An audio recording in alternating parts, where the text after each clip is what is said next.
چنانچہ ایک زمیندار کا واقعہ سنیے کہ جس کی اتنی زمینیں تھیں کہ اس کی زمین میں کئی ریلوے اسٹیشن بنے ہوئے تھے. ریل چلتی تھی، ایک اسٹیشن پہ آتی تھی، پھر دوسرے ریلوے اسٹیشن پہ، پھر تیسرے پہ، اور یہ سب ریلوے اسٹیشن اس کی اپنی زمین میں تھے. ایک دن اپنے دوستوں کے ساتھ شہر کے چوک میں کھڑا گفتگو کر رہا ہے تو دوست نے کہا کہ آج کل بس تنگی ہے مال کی اور میں بہت پریشان ہوں. تو اس نے تکبر سے ایک بات کی کہ یار تم پریشان رہتے ہو کہ آئے گا کہاں پہ، اور میری یہ حالت ہے کہ میں پریشان رہتا ہوں لگاؤں گا کہاں پہ. تکبر، عجب. اور میری تو 40 نسلوں کو بھی پرواہ نہیں ہے. جب اس نے یہ تکبر کے الفاظ بولے اللہ نے اس کو اپنی پکڑ میں لے لیا. ہوا کیا؟ اب بزنس پہ نقصان سے نقصان، نقصان پہ نقصان، پیسے جانے شروع ہو گئے. ساتھ بیمار ہو گیا اور بیمار ہونے کے بعد 6 مہینے کے اندر یہ دنیا سے رخصت ہو گیا. اس کا ایک ہی بیٹا تھا، 17-18 سال اس کی عمر تھی لڑکے کی. ساری دولت، ساری زمین اس کے وراثت میں آ گئی.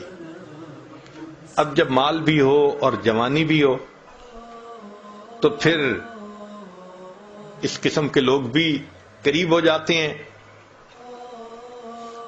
جو شراب اور شباب والے ہوں.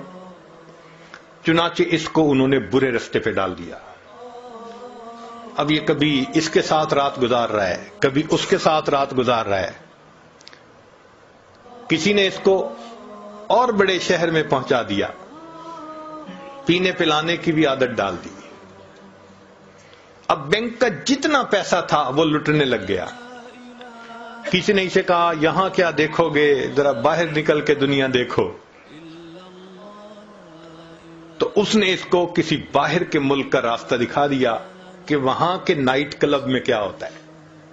اب وہاں جا کے یہ پیسے لٹانے لگ گیا. 1-2 سال کی بات ہے، سب بینک اکاؤنٹ زیرو، اور بیماریوں کا بھی مریض ہو گیا. جب روز عیاشی کرنی ہے اور متعدد بار کرنی ہے تو نتیجہ کیا ہوگا؟ بیماریاں. نوجوان بچہ ہے مگر بیمار.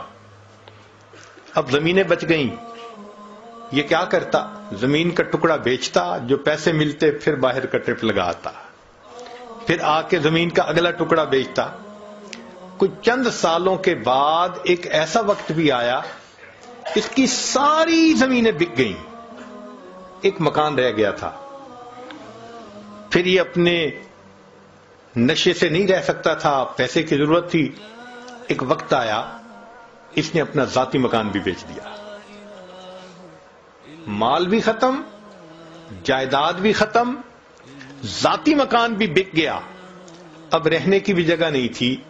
چنانچہ ایک وہ وقت بھی آیا جس شہر کے چوک میں کھڑے ہو کر اس کے باپ نے تکبر کا بول بولا تھا، میری 40 نسلوں کو بھی پرواہ نہیں، اسی چوک میں کھڑا ہو کر اس کا بیٹا لوگوں سے بھیک مانگا کرتا تھا.